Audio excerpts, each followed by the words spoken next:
Welcome to my channel voice of Mona. ہماری آج کی سٹوری کا نام ہے ہورین۔ ہورین بچپن سے ہی ضدی تھی، جو چاہتی حاصل کر لیتی۔ وہ ایک غریب گھر میں پیدا ہوئی تھی۔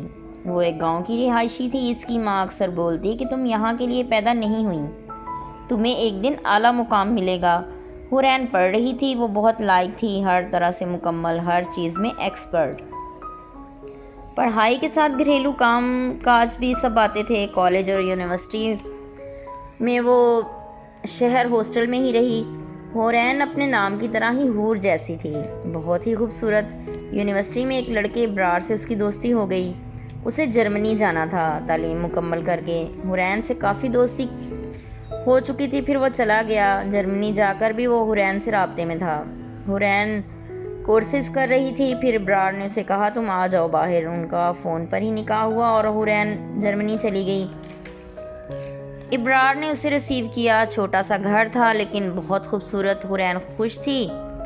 پھر ہورین نے بھی جاب کر لی۔ اس کی کافی لوگوں سے دوستی ہو چکی تھی، کافی پاکستانی اس کے دوست بن چکے تھے۔ اس کے آنے سے ابرار کو بھی سہارا ہو گیا تھا، لیکن کچھ تھا جو اسے نہیں پتا تھا۔ اب وہ 2 بچوں کی ماں بھی بن چکی تھی۔ ابرار کی اچانک طبیعت خراب ہو گئی، وہ ہاسپٹل میں گئے تو اس کی ڈیتھ ہو گئی۔ ہورین کے لیے تکلیف دہ لمحہ تھا۔ وہ سوچ رہی تھی اب کیا ہوگا۔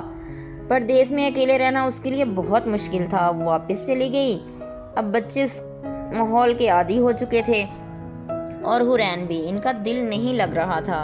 ہورین واپس جانے کا سوچ ہی رہی تھی۔ وہاں ایک پاکستانی فائق رہتا تھا۔ اس نے اسے کال کی۔ اس نے کہا تم کیوں گئی واپس؟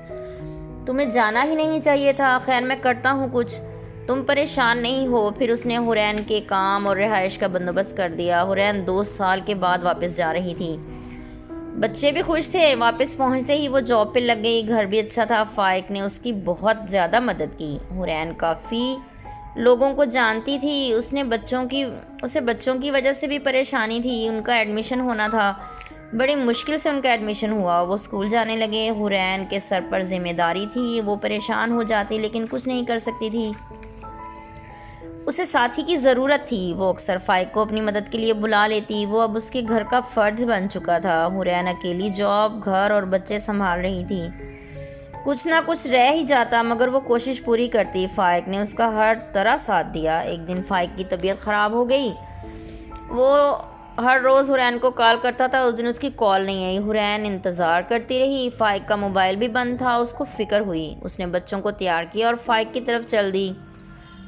ڈور بیل بجا بجا کے تھک گئی۔ وہ واپس ہونے ہی لگی تھی کہ ڈور کھل گیا۔ فائق کا ایکسیڈنٹ ہوا تھا۔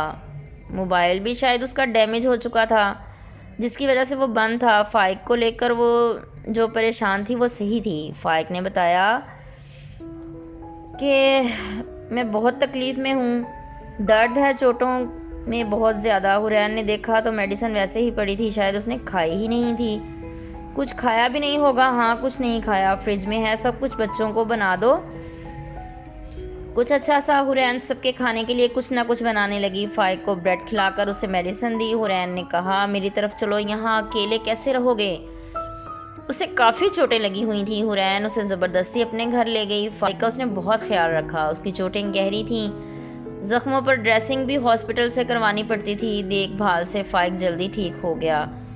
ہورین اگر تم نہیں ہوتی تو میرا خیال کون رکھتا؟ کوئی اور رکھ لیتا۔ یہاں کوئی کسی کا خیال نہیں رکھتا، اتنا ٹائم ہی نہیں ہے کسی کے پاس، سب مصروف ہوتے ہیں۔ صبح میں جاب پہ جاؤں گا۔ نہیں ابھی آرام کرو، زخم صحیح ہو جائیں پھر چلے جانا۔ اچھا ٹھیک ہے چلے جانا، چلا جاؤں گا۔ فائق کی گاڑی ہورین کے پاس تھی۔ اس نے بچوں کو چھوڑا، پھر فائق نے کہا گاڑی تم لے جاؤ۔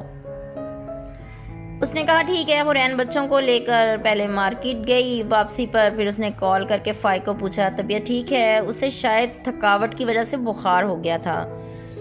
ہورین کو پتہ چلا تو اسے لینے چل دی۔ اس کی طبیعت زیادہ خراب تھی۔ اسے لے کے وہ ہاسپٹل گئی۔ وہ شاید بہت ویک ہو گیا تھا بلڈ لاس کی وجہ سے۔ اس نے 1 ویک کی چھٹی اور لے لی۔ ہورین اسے اپنے گھر ہی لے گئی۔ ہاسپٹل سے واپسی پر ہورین جاب، بچے اور فائق سب کو سنبھال رہی تھی۔ فائق ان کے پاس ہی تھا۔ پھر اس کی طبیعت دیکھ بھال کی وجہ سے بہتر ہونے لگی۔ پھر فائق اپنے گھر چلا گیا اور جاب پر بھی جانے لگا۔ وہ ایک خاندانی انسان تھا، برا وقت بھولنے والا نہیں تھا۔ اس نے حورین کا ساتھ دیا اور حورین نے اس کا، وہ برے وقت کے ساتھی تھے۔ فائق نے حورین سے شادی کے لیے کہا، لیکن اس نے کہا نہیں، میرے بچے ہیں، تم پر بوجھ پڑ جائے گا۔ نہیں حورین، ایسا نہیں کہو، یہ مجھ پر بوجھ نہیں، جینے کا سہارا ہے، اور تم ایسے کیسے کہہ سکتی ہو؟ مجھے دکھ ہوا تمہاری بات سے۔ سوری فائق، لیکن حقیقت تو حقیقت ہے نا، مجھے سب پتہ ہے۔ ٹھیک ہے، سوچتی ہوں۔ جیتے رہیے، خوش رہیے، ملتے ہیں اگلی کہانی کے ساتھ۔